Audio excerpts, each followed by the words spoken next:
Terima kasih Pak Hermanu atas kehadirannya di Fakultas Pertanian secara online pada pagi hari ini. Yang kita hormati Bapak Dr. Ravindra Yosi dari Philippine Rice Research Institute IRI. Seperti yang dikatakan Ibu Dr. Maisyarawati tadi, beliau mungkin tidak dapat hadir bersama kita pada pagi hari ini. Yang kita hormati Ibu Ketua Jurusan Hama dan Penyakit Tumbuhan, Ibu Profesor Dr. Nurbailis, kemudian Ibu Moderator, Ibu Dr. Maisyarawati, Bapak Ibu pimpinan yang hadir pada pagi hari ini di lingkungan Fakultas Pertanian Universitas Andalas, khususnya di jurusan Hama dan Penyakit Tumbuhan, ada Bapak Sekretaris Jurusan, Ibu Kaprodi, dan Bapak Ibu Guru Besar di jurusan Hama dan Penyakit Tumbuhan, kemudian Bapak-bapak, Ibu-ibu yang hadir, serta mahasiswa khususnya di jurusan Hama dan Penyakit Tumbuhan Fakultas Pertanian Universitas Andalas. Pertama dan utama sekali, marilah kita panjatkan puji dan syukur kita kepada Allah Subhanahu wa Ta'ala, Tuhan yang Maha Kuasa. Atas rahmatnya kita bisa hadir bersama-sama pada pagi hari ini secara online dalam rangka visiting lecture dengan tema Ecological Engineering on Rice Cultivation. Dan selanjutnya selawat dan salam kita peruntukkan untuk Nabi besar kita Muhammad Sallallahu Alaihi Wasallam. Allahumma sholli ala Muhammad wa ala ali Muhammad.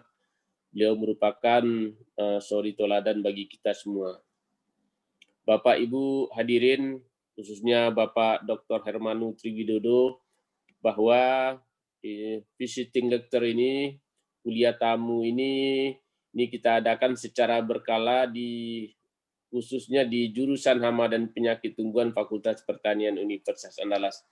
Dan acara hari ini merupakan agenda pertama di tahun 2021 ini. Oleh karena itu, kami pimpinan fakultas mengucapkan terima kasih banyak kepada Bapak Dr. Hermanu Triwidodo yang telah berkenan untuk menjadi dosen tamu kita pada pagi hari ini. Dan juga temanya ini sangat menarik, yaitu tentang rekayasa ekologi pada budidaya padi, di mana beberapa waktu terakhir ini khususnya di Sumatera Barat terjadi ledakan serangan wereng batang coklat.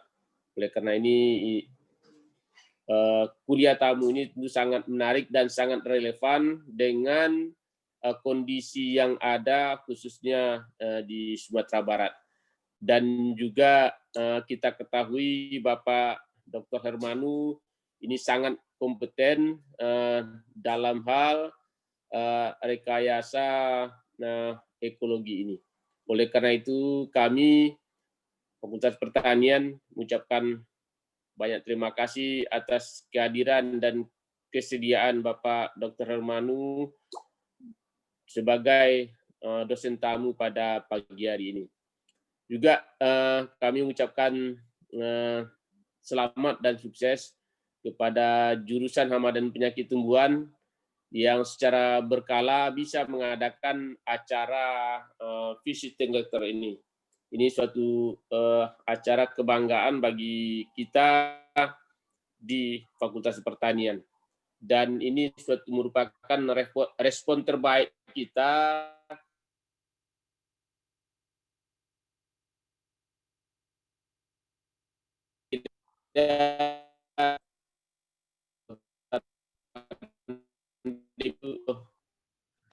bisa seperti ini. Posisi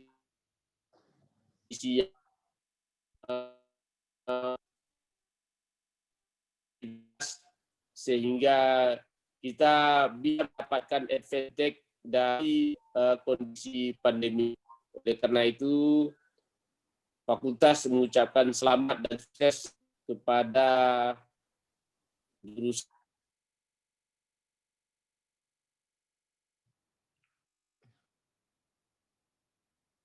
Halo Pak Dekan.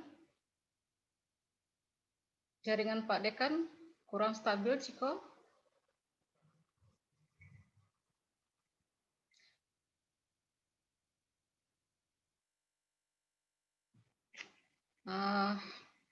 Pak Dekan. We are waiting for a while. And for your information, for all participants, Dr. Rafiq called me just now. He will be coming in visiting lecture, insyaAllah. Oke. Pak Dekan, mohon maaf, interrupt you. Mohon maaf juga ini saya keluar sebentar juga bisa masuk lagi, alhamdulillah. Saya kira itu. Jadi insya Allah Pak Dekan, Pak Rafi iya, akan datang. Ya, alhamdulillah kita mengucapkan puji syukur kehadiran Pak Rafi bersama nanti Bapak Dr. Hermanu untuk mengkaji tentang rekayasa ekologi di budidaya padi ini. Dan saya mohon maaf juga barusan saya keluar karena sinyal yang terganggu. Baiklah, kita lanjutkan. Saya kira itu sedikit sambutan dari kami selaku pimpinan Fakultas Pertanian.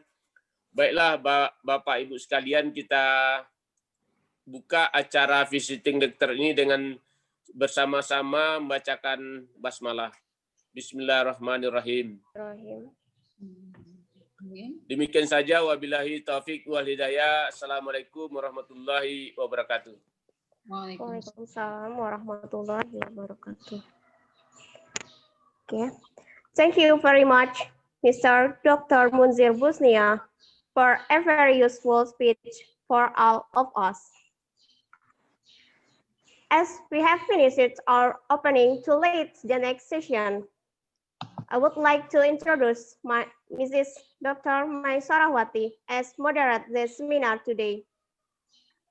She is one of lecturer in Plant-Based and Disease Department of Agriculture Faculty, Universitas Andalas.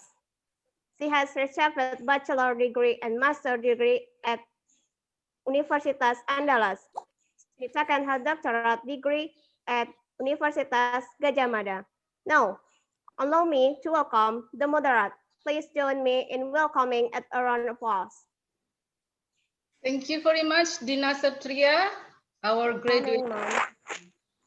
Bismillahirrahmanirrahim. Assalamualaikum warahmatullahi wabarakatuh.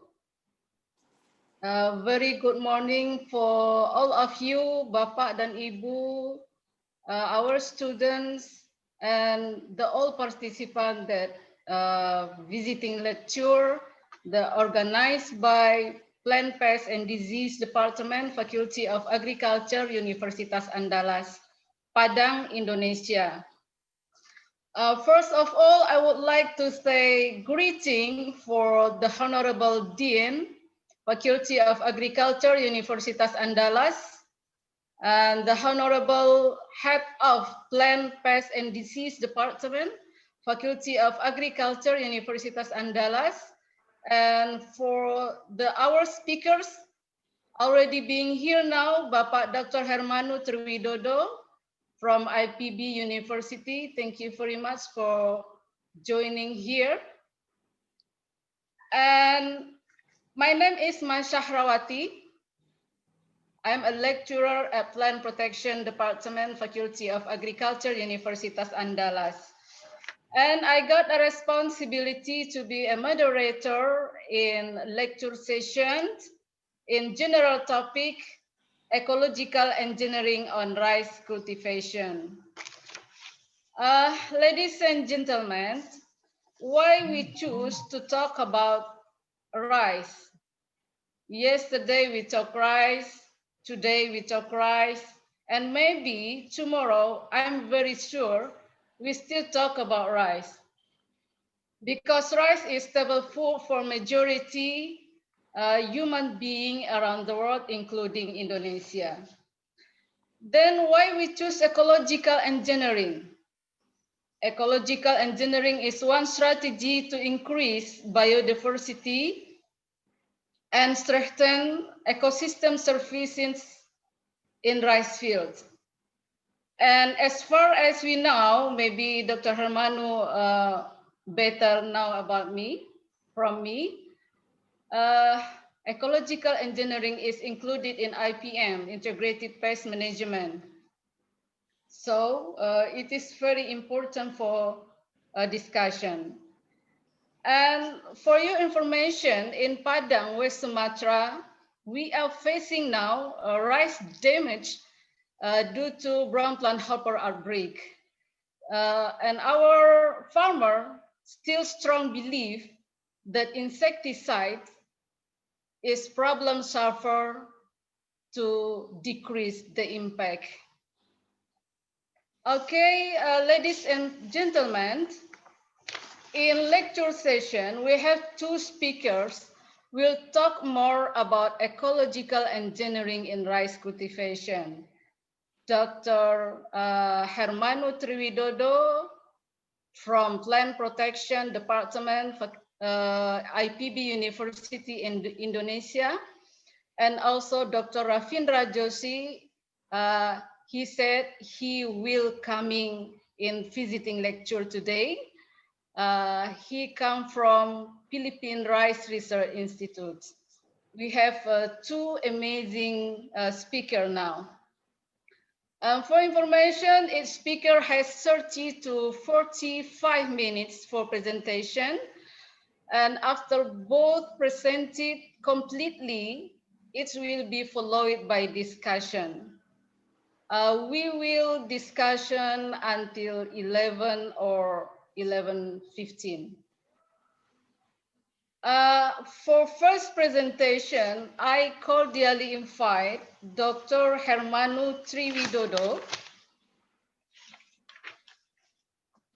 Excuse me, I need a while.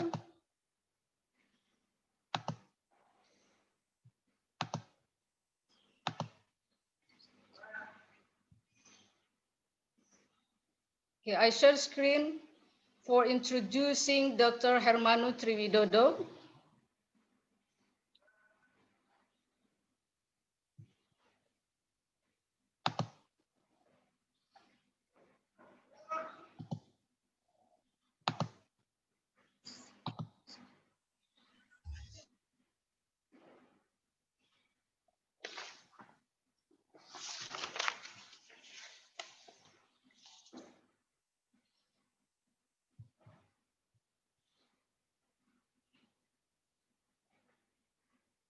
I think I get trouble for my signal. Okay, it's working.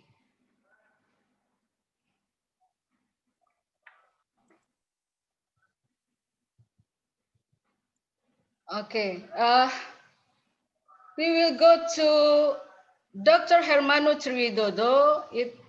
Dr. Hermanu will talk about ecological engineering on rice cultivation in Indonesia. Firstly, I will introduce Dr. Hermanu Triwidodo for you all. He is a lecturer at IPB University, especially at Plant Protection Department. And I want to say he is in this month, 2 days more will birthday year. So I want to say happy birthday for you, Dr. Hermanu Triwidodo. All the best and happy here and hereafter. He born on January 22nd. He lives in Bogor, Indonesia. Bachelor degree obtained from IPB University in the fields of entomology. And then he get 2 master degree in the field of entomology and then biometric in Wisconsin University, USA, and PhD focused on entomology also in Wisconsin University, USA. And Dr. Hermanu has many experiences here and current activities. He is a head of graduate program of integrated pest management at IPB University and general chairman of Gerakan Petani Nusantara, or maybe Indonesian Peasant Movement. Okay, let's continue to the next slide. So, Dr. Hermanu Triwidodo, please share your screen and time is yours.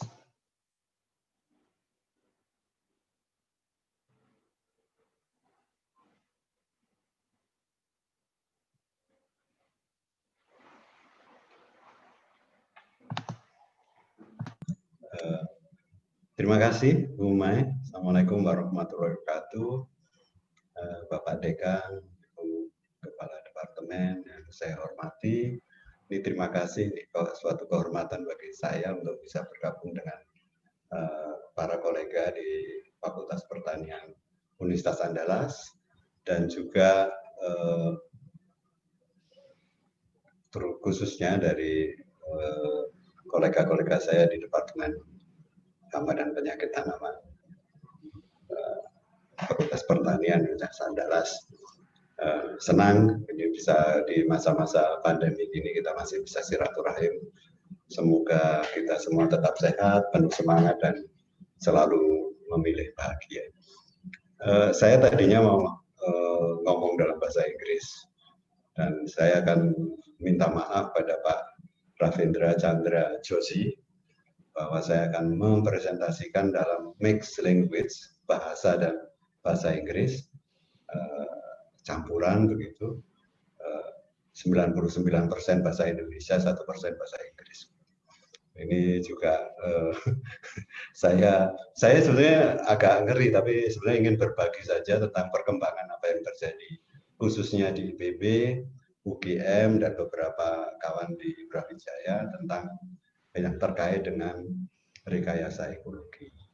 Jadi, dan ini juga sekaligus memberikan gambaran bagi adik-adik mahasiswa untuk berani melangkah ke depan, menemukan hal-hal yang baru. Saya izin untuk mohon untuk share screen.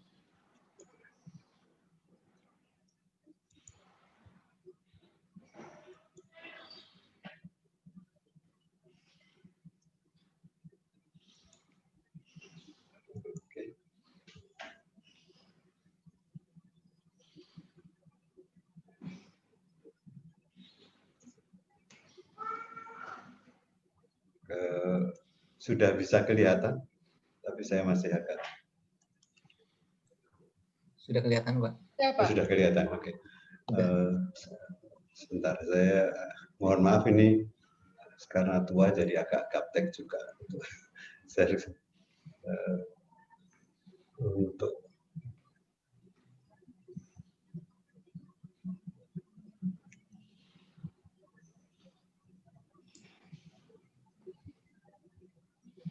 maaf.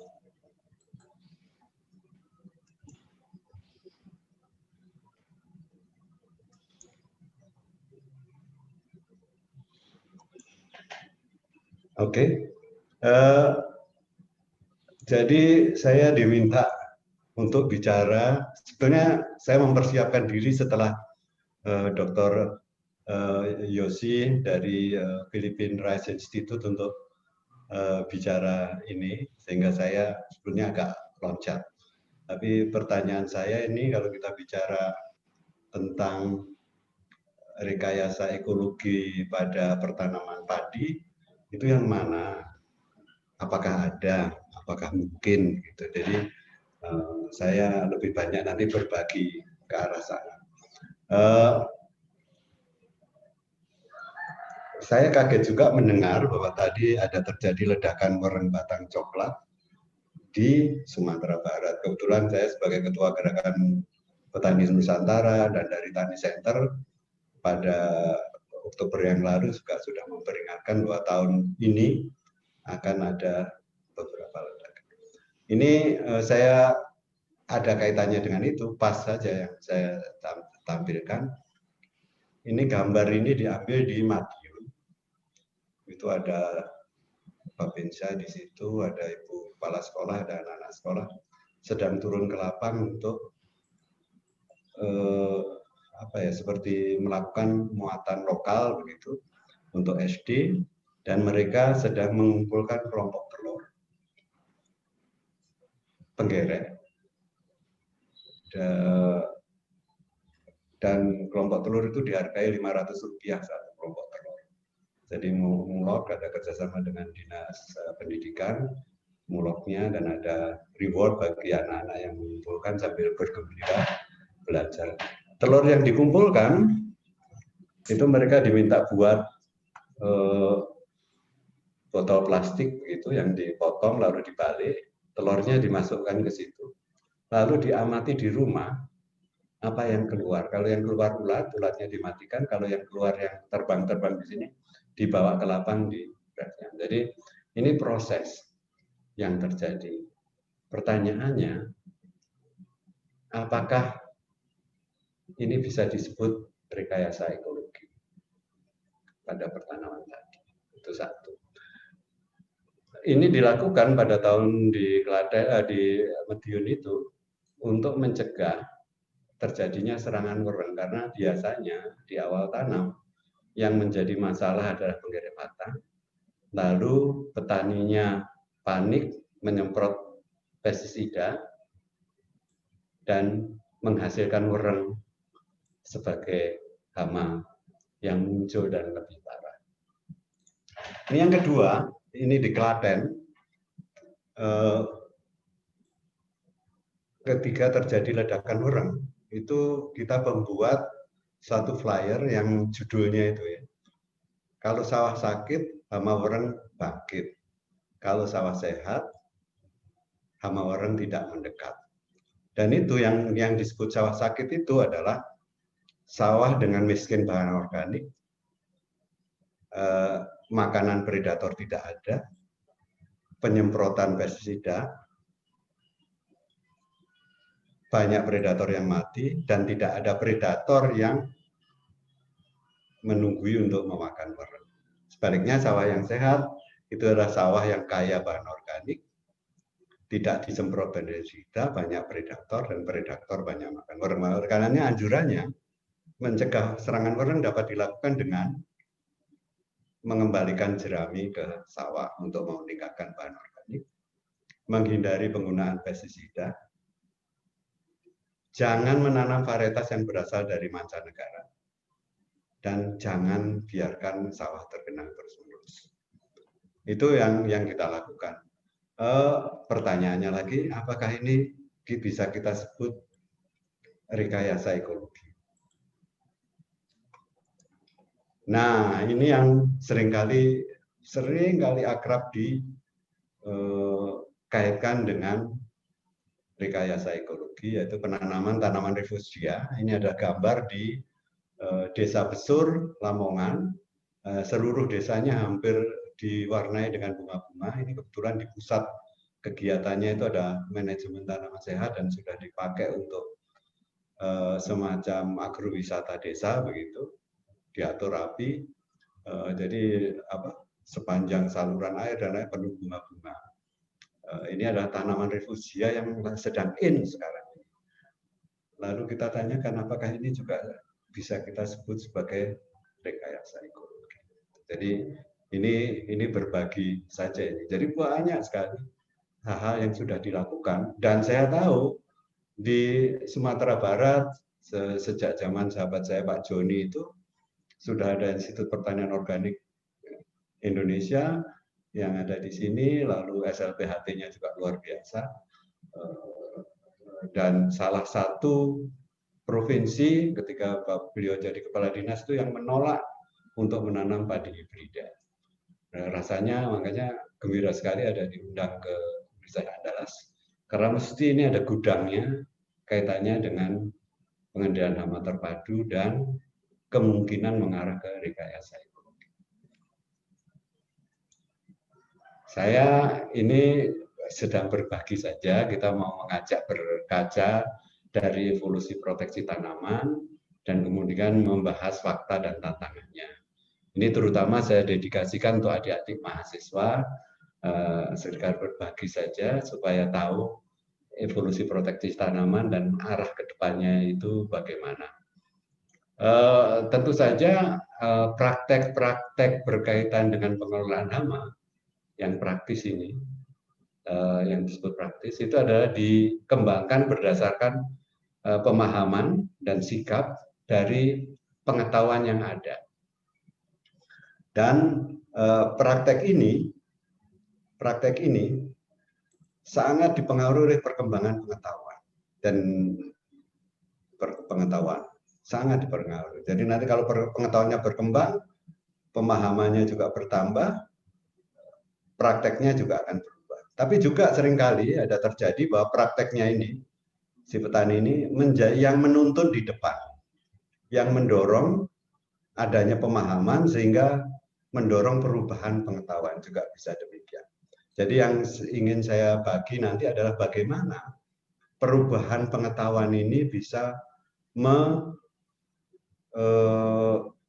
merubah cara kita mengelola hama dan penyakit. Dan mengapa menjadi Departemen Proteksi Tanaman atau Departemen Hama dan Penyakit Tumbuhan adalah departemen yang sangat penting dan terdepan kaitannya dengan pengelolaan agroekosistem. Kita mulai saja dari awal ketika zaman revolusi hijau, pendekatan yang dilakukan itu adalah bagaimana memacu produktivitas suatu tanaman unggul yang kita sudah tentukan dan didorong secara maksimal agar mencapai potensi genetiknya. Pengetahuan sangat pada saat itu ada pikiran begini, kalau suatu tumbuhan itu tumbuh tidak diganggu, mestinya dia bisa mencapai potensi genetiknya secara optimal. Jadi kalau ada hama, penyakit, ada gulma, itu kalau bisa jangan sampai ada, karena ini ada pengganggu. Karena kalau dia mengganggu, potensi genetiknya tidak ada. Jadi itu dihilangkan saja. Dan proteksi tanaman pada saat itu, adalah dengan cara menggunakan racun kimia. Penyemprotan berjadwal. Kita dulu tahu 2 minggu sekali. Racun yang baik adalah racun yang dapat bertahan lama di lahan. Kalau bisa, karena konsentrasinya itu adalah memacu potensi genetik tanaman yang kita muliakan, kita seringkali merubah lingkungan agar sesuai dengan keperluan tubuh tanaman. Jadi kita pernah ingat bahwa ada daerah pasang surut yang dirubah menjadi sawah, ada penanaman kedelai di lahan-lahan marginal yang kita pakai, ada program pengapuran untuk naikkan pH, dan ada. Jadi ini merubah lingkungan supaya cocok. Itu yang kita lakukan begitu. Pada saat itu textbook, petunjuk-petunjuk, flyer mengatakan nanam semuanya dengan misalnya untuk tanaman padi yang saya ingat itu perlu urea 200 kg, KCl 100 kg, TSP 100 kg, kapan diberikan, semuanya dalam bentuk paket, dan penyemprotan dilakukan sekian hari sekali pakai apa. Ternyata pendekatan untuk menaikkan potensi genetik itu kalau kan begini. Jadi karena proteksi tanaman bertutup pada racun, disemprot secara berjadwal, tapi menghasilkan dampak. misalnya pencemaran lingkungan, jasad non sasaran mati, hancurnya biodiversitas, gangguan kesehatan yang menumbuhkan persoalan baru dan tidak menjamin tercapainya potensi genetik yang diharapkan. Bahkan produktivitasnya menjadi leveling off, tidak bisa naik lagi atau bahkan turun. Itu kalau di hama dan penyakit itu terjadinya resistensi, munculnya hama baru. Wereng itu ada termasuk hama revolusi hijau, itu karena pemakaian pestisida yang berlebihan. Jadi kalau ingin tidak terserang wereng, harusnya kita sendiri meyakini bahwa selama kita tidak menyemprot pakai pestisida, wereng tidak akan muncul. Ini yang terjadi. Jadi kemudian timbul pelajaran ekologis yang pertama. Jadi knowledge, pengetahuannya berkembang. Gitu. Pengetahuannya berkembang. Kalau tadi itu hanya satu trophic level, tanaman harus dilindungi dari gulma, dilindungi dari hama penyakit, gitu. Satu trophic level. Sekarang pelajaran ekologis bahwa ternyata kita tidak bisa mengandalkan itu. Jadi ada tanaman, ada hama, ada musuh alami. Jadi artinya 2 trophic level atau 3 trophic level misalnya. Itu ada terjadi cara pandang. Lalu juga ada perbedaan pandang terhadap racun kimia buatan. Yang ini akan bermuara pada berbagai aliran. Lalu lahirnya PHT versi awal yang pandangan modern. Jadi kalau di sini kesadarannya bahwa kalau kita tidak hanya satu tropik itu, ternyata ada loh organisme yang mengelola secara alami populasi, mengontrol secara alami populasi dan penyakit. Nah, pada saat itu terjadi pecah, jadi ada 3 jalan, ada yang meyakini bahwa pestisida itu sangat tidak baik, jadi perlu ditinggalkan, mengarah ke pertanian organik. Tapi juga ada yang mengarah bahwa penggunaan pestisida secara bijaksana, dalam hal ini tepat dosis, tepat waktu, pemilihan yang lain. Ada juga yang mengarah ke high external technology input, arahnya ke bioteknologi atau genetic engineering. Jadi kalau teman-teman di organik nggak pernah percaya bahwa penggunaan pestisida itu bijaksana. Tapi kita yang pandangan moderat ke sana, ini mendorong lahirnya PHT versi awal, kalau dalam bahasa Inggrisnya Integrated Pest Control, yang didorong karena racun kimia berpotensi menimbulkan banyak permasalahan baru, makanya penggunaannya sedapat mungkin harus dihindari. Lalu yang kedua, kesadarannya untuk PHT versi awal, memberikan penekanan dan memfasilitasi agar faktor kematian OVT oleh penyebab alami itu menjadi maksimal. Jadi memaksimalkan peran parasitoid, predator, agen akatonis. Mengoptimalkan cara pengendalian OPT non-kimia, seperti pengaturan pola tanam, bercocok tanam, pengendalian cara mekanik, dan lain-lain. Kalau pada masa-masa revolusi hijau, Departemen Proteksi Tanaman, Ilmu Hama dan Penyakit itu dipandang sebelah mata saja. Karena nggak perlu ilmu itu, tinggal nyemprot saja. Tapi dengan ini kita mulai ada. Racun, kalaupun terpaksa digunakan, pilih racun yang spesifik, mudah hilang dari alam, penggunaan harus selektif dan tepat, dan hanya digunakan jika populasi OPT di atas ambang ekonomi. Nah, pada saat itu kalau di Indonesia itu tahun 70-an, kalau revolusi hijau di Indonesia untuk tanam padi itu tahun 60-an pertengahan dengan bimas-bimas awal. Kalau PHT itu mulai muncul versi awal pada tahun 70-an, dan itu perlu pengamatan.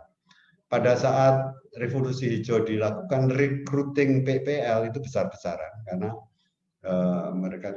Nah, pada saat tahun 70-an mulai direkrut pengamat hama. Karena apa? Karena tadi ada ambang ekonomi, perlu pengamatan. Kalau populasinya di atas ambang ekonomi baru digunakan racun. Jadi di sini tahun 70-an itu recruiting PPL banyak. Ini nanti penting bagi adik-adik Karena nanti pada zaman yang sudah berubah nanti, kita harus bisa menyesuaikan diri dengan kondisi baru, dengan informasi baru. Kalau dulu memang pengamat dan kita masih dalam posisi itu sekarang. Yang terjadi adalah kita seperti kata konsep ambang ekonomi itu terlalu teoritis dan susah dan sulit dilakukan di lapangan.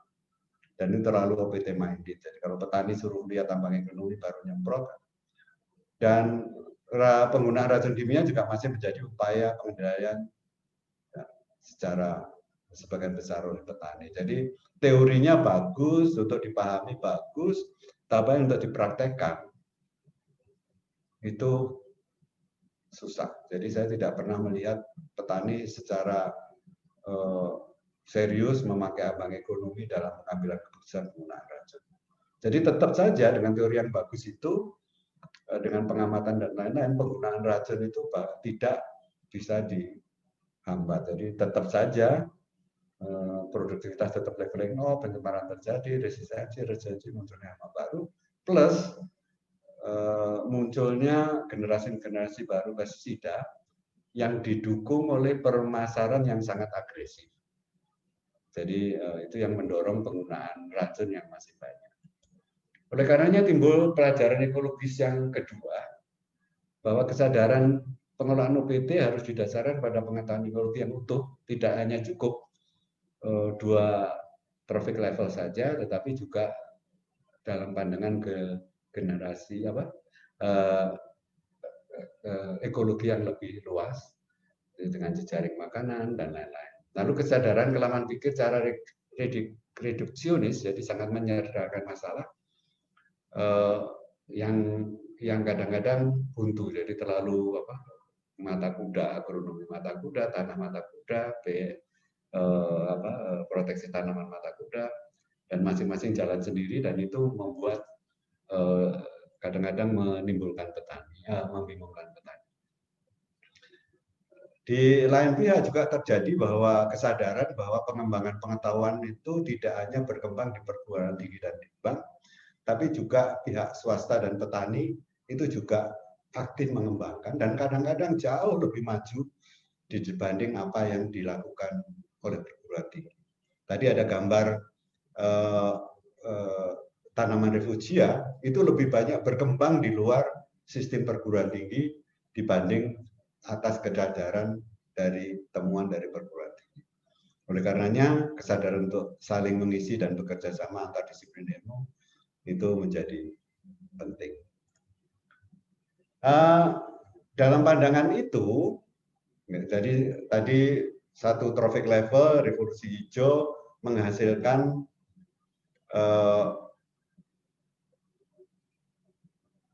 penyemprotan bersistem kalender, sadar, menjadi integrated pest control dan ambang ekonomi yang tidak bisa dipraktekkan secara baik, lalu meningkat ke kesadaran kedua yang melahirkan integrated pest management, pengelolaan hama terpadu, bukan pengendalian, pengelolaan hama terpadu yang memandang ini sebagai sesuatu yang utuh. Jadi untuk lingkungan yang sehat itu misalnya ini digambarkan bahwa tanaman padi adalah bukan tanaman air, tapi tanaman yang perlu air. Oleh karenanya pengairan harus intermittent. Dengan demikian ada komunikasi antara udara dengan ekosistem di bawah tanah, misalnya contohnya O2. Dan juga O2 ini akan bekerja sama dengan diffuser dan keberadaan bahan organik yang bisa memperbaiki struktur tanah dan kesediaan unsur mikro plus bahan organik sebagai makanan mikroba. Mikroba ini akan menjadi makanan plankton menjadi makanan Sirumecidae, bahan organik juga Colembola, dan ini menjadi makanan predator generalis yang menjaga ini tetap ada. Kalau sekarang terjadi ledakan di Sumatera Barat, ini adalah proses yang terjadi ledakan di Jawa biasanya. Mengikuti banjir misalnya karena tanah tergenang terus, tidak ada komunikasi. Tanah di Jawa miskin bahan organik dari penelitian kita yang kita harapkan 5% itu semuanya di bawah 1%, jadi O2-nya tidak bisa masuk, miskin bahan organik, mikrobanya jadi kecil, tanamannya tidak tersedia unsur mikro dan struktur tanahnya nggak bagus, planktonnya tidak diproduksi, sirumidisinya tidak dapat makan, polen-polennya tidak ada, musuh alami tidak dapat makan. Jadi sehingga dia tidak ada di lapang. Jadi nanti kalau terjadi ledakan kita bisa lihat apakah ada laba-laba atau tidak. Nah, ketika ada wareng datang, ini berkembang dengan cepat. Itu yang terjadi di Jawa.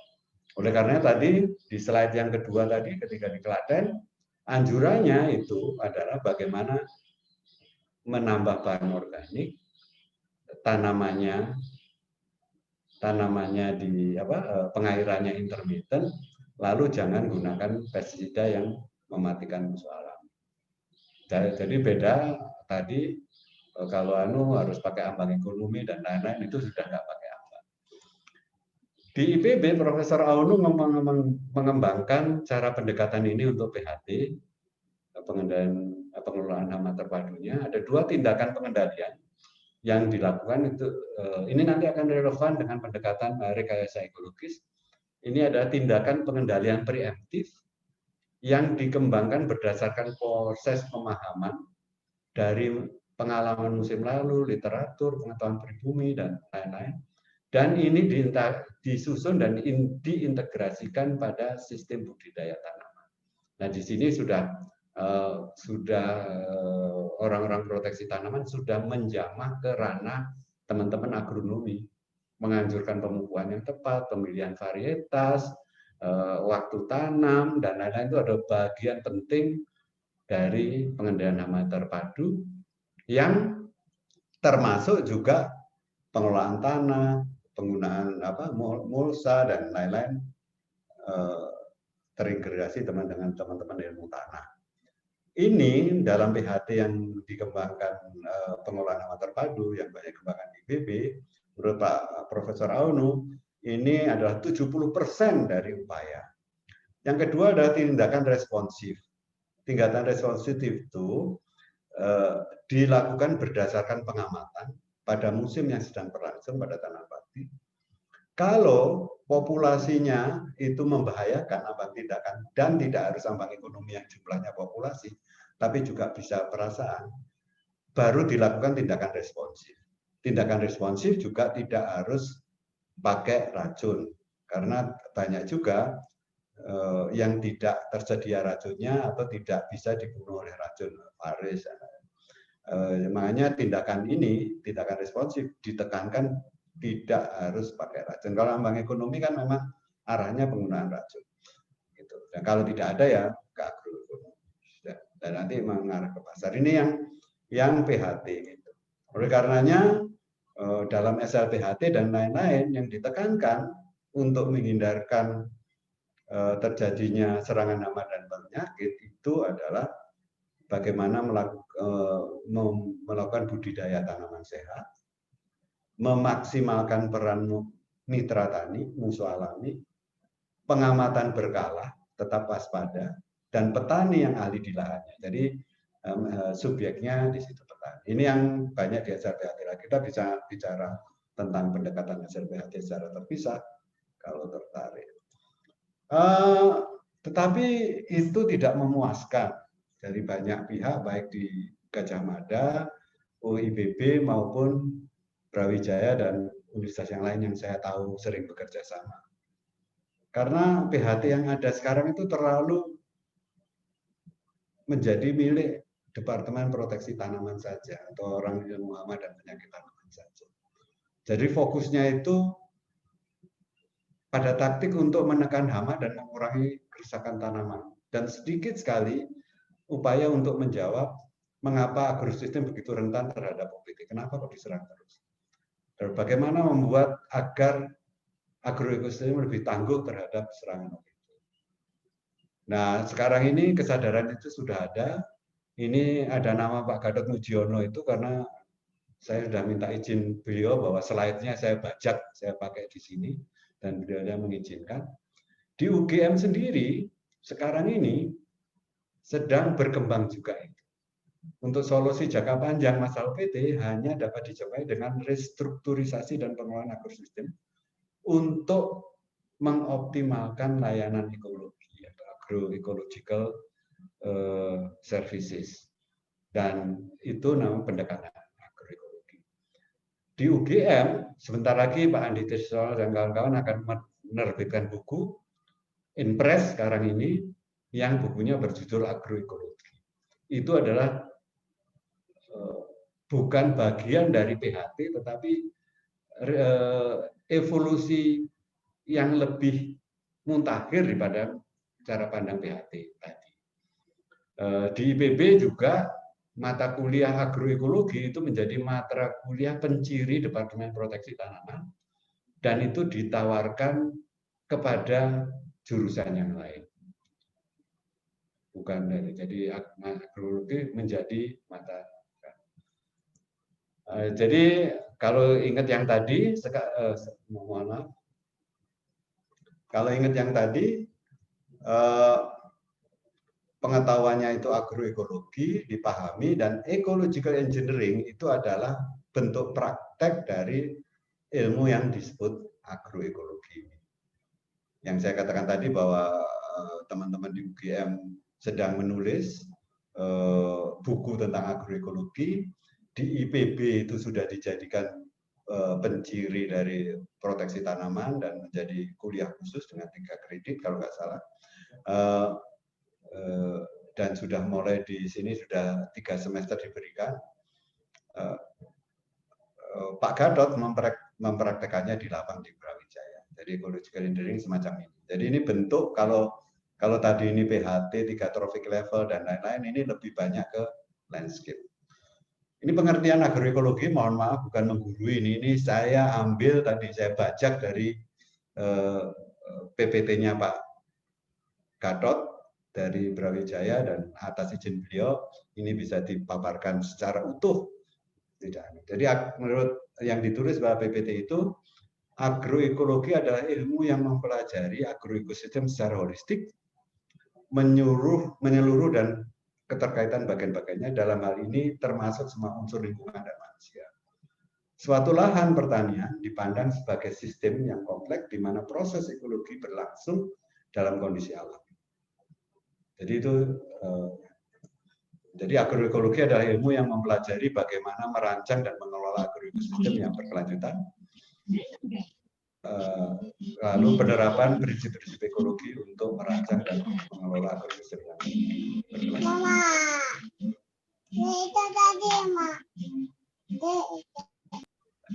Ada suara anak kecil manis sekali. Jadi rekayasa ekologi dan pengelolaan rekayasa ekologi dan pengelolaan ekosistem yang dilakukan itu memadukan pengelolaan tanaman terpadu. Nanti ini ada bagaimana tanaman pemecah angin, landscape, penataan landscape, ada pengelolaan tanah terpadu, integrated soil management, dan ada PHT biointensif. Nah, PHT biointensif ini banyak digeluti di Departemen Proteksi Tanaman IPB. Jadi meneliti PGPR, Simbion, Indofit, serangga-serangga mikroorganisme berguna dan lain-lain. Nah, yang terpenting dari rekayasa ekologis pengelolaan agroekosistem itu skala unit manajemennya beda. Ini unit manajemennya landscape. Siklusnya juga hanya tidak 1 musim atau mingguan, tapi siklus tahunan, dan memerlukan kelembagaan. Jadi susah. Jadi kalau kita lihat tadi apa yang di sana, itu hanya bagian kecil komponen-komponen dari rekayasa ekologis pada tanaman padi. Kalau rekayasa ekologis yang benar, itu mulai dari penataan landscape. Nah, ini hambatannya banyak, tapi juga banyak tantangan. Yang terutama ini tantangan yang sekarang ini zaman IT, dan itu bisa menjadi semuanya seolah-olah bisa ditangani pakai IT, dan perkembangan teknologi itu sangat luar biasa. Selain IT juga nanoteknologi, bioteknologi, sehingga itu merubah cara kita nanti bekerja di lapangan.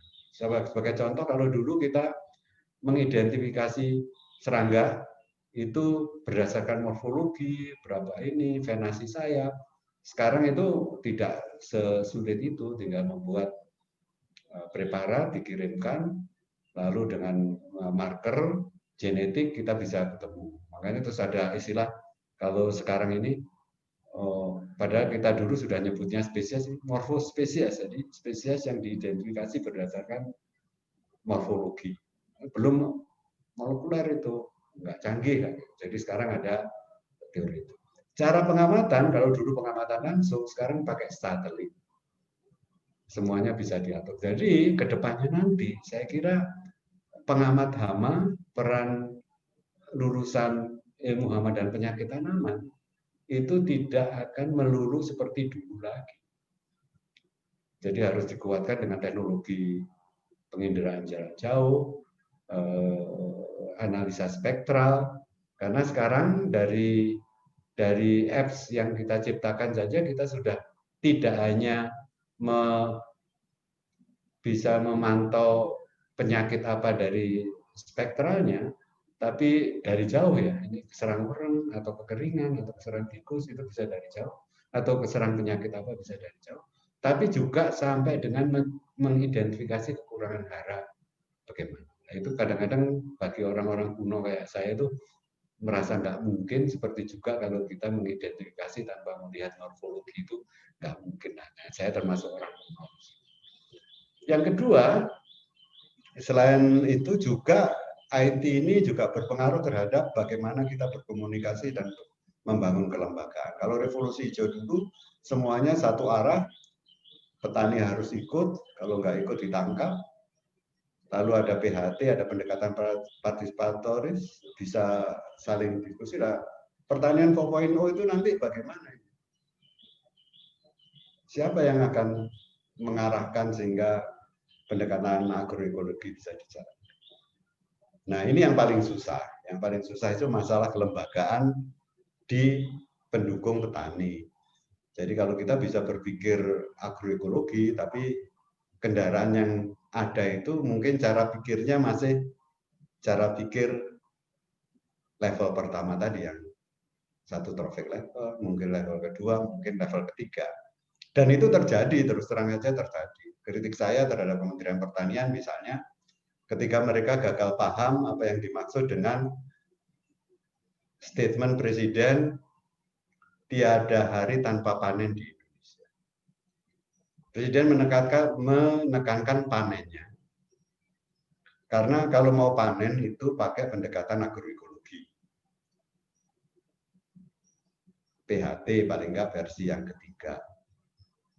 Tapi jadi dengan demikian kalau kita panen baik di Indonesia mesti tiada hari tanpa panen, karena panen bulan 1 mungkin ada di satu daerah lain, bulan kedua di daerah lain, bulan ketiga di daerah lain, sehingga di Indonesia itu unitnya Indonesia,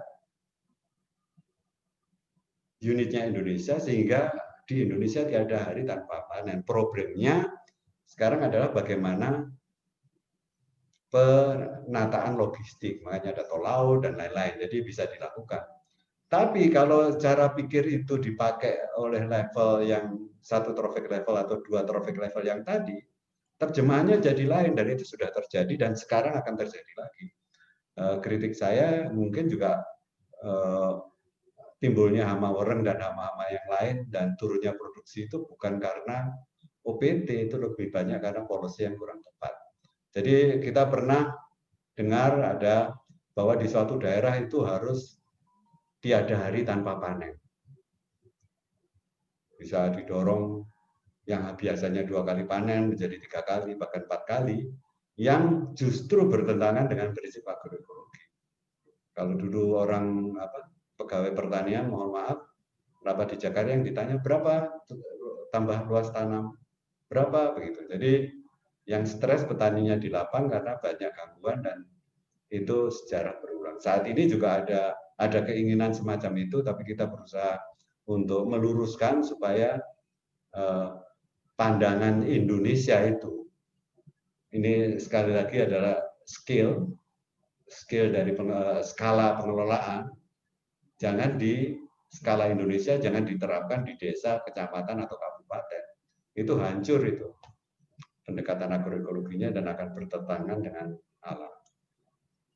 Nah, ini yang terakhir ini. Bagaimana supaya agroekologi nanti bisa jalan? Saya percaya betul pada ilmuwan-ilmuwan muda, anak-anak muda yang sekarang, yang saya kira kecerdasannya itu beda dengan saya atau generasi yang lebih tua. Jadi mereka itu paling tidak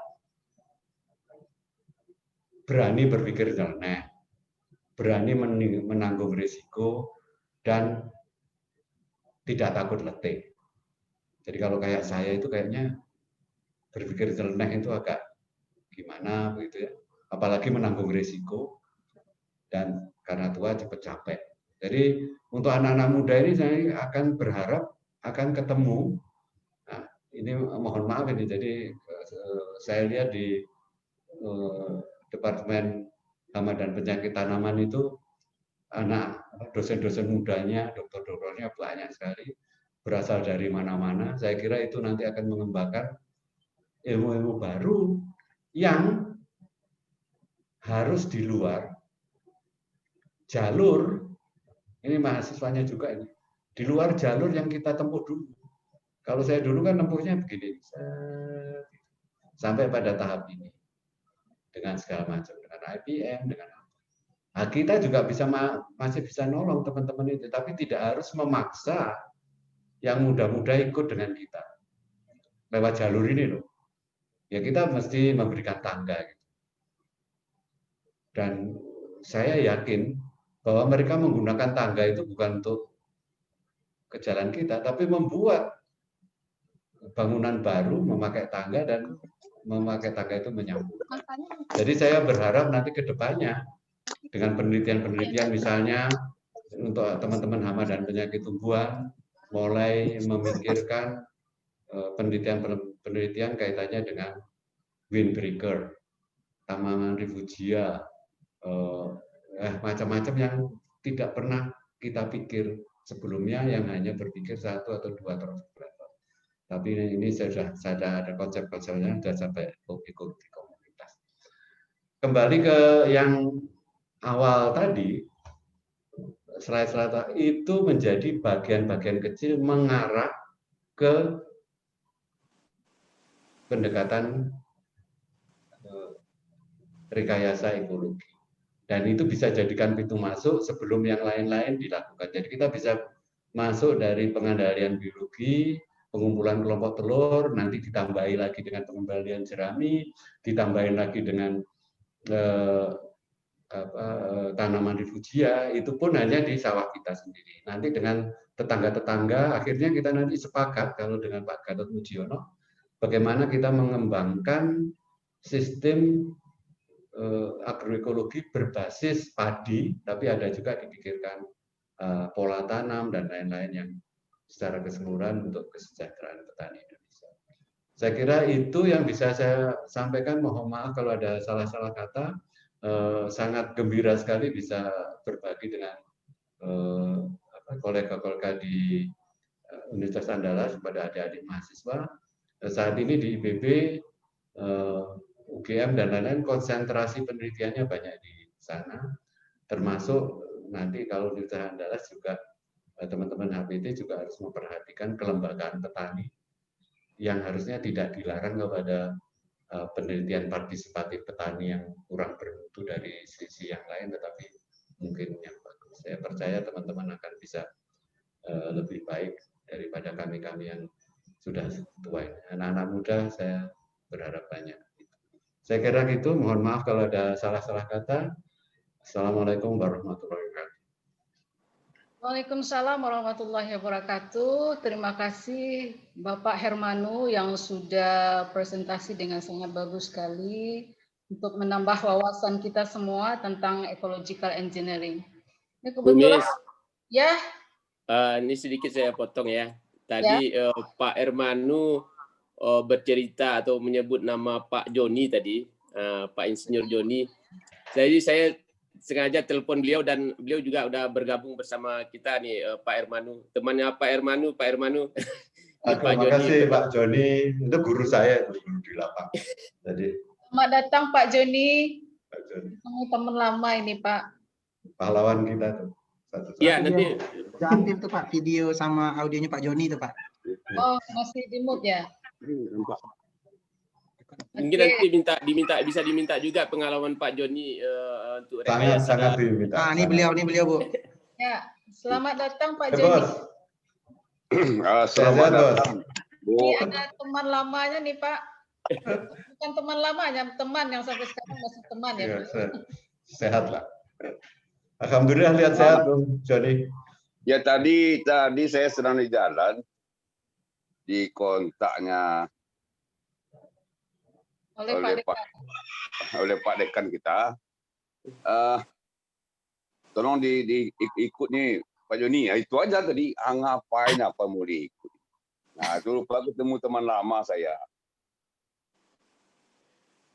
Selamat pagi Pak Prof. Hermano. Selamat pagi Bung. Sehat-sehat ya. Yang penting itu senang lihat kesehatannya, senang. Itu yang penting bagi kita sekarang. Saya memang sehari-hari ngurus tani aja Pak. Sekarang. Alhamdulillah. Ya. Baik Pak Joni, nanti akan kita berikan waktu untuk Pak Joni untuk juga. Kemudian tahun 2018 saya pernah ke Bogor Pak Hermano, menceritakan adanya serangan wereng di Sumatera Barat. Waktu itu saya pernah bertanya sama Pak Hermano, kenapa kisah wereng ini nggak masuk dalam datanya Pak Hermano gitu ya? Mungkin Bapak nggak ingat kali ya. Karena dalam data Pak Hermano nggak ada Sumatera Baratnya gitu. Oke, saya interested what you mentioned before Pak Hermano, that farmers sometimes better than campus in cultivation, right? Dan saya tahu Bapak ini sangat dekat dengan petani ya. And for the second presenter, Dr. Rafi, are you here now? Dr. Rafi? Yes, I'm here. I'm here. Thank you very much for coming. Yeah, thank you. I just arrived from the hospital. Yeah. Yeah, thank you very much for coming. Even so, you are feeling sick now. No, I had my checkup. I had my COVID test, so it's negative. Okay. Yeah. Also for my son and my wife, Yeah. also. So everybody negative. Okay. Good luck. Glad to hear that. Yeah. Okay. Congrats. Thank you. Yes. Okay. For second presenter, I cordially invite Dr. Rafindra Joshi from Philippine Rice Research Institute. But wait a while, I will share screen for introduce Dr. Rafi for you all participants.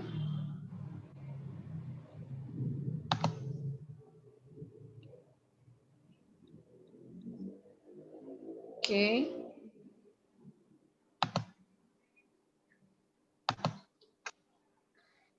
Dr. Rafindra Joshi, sorry.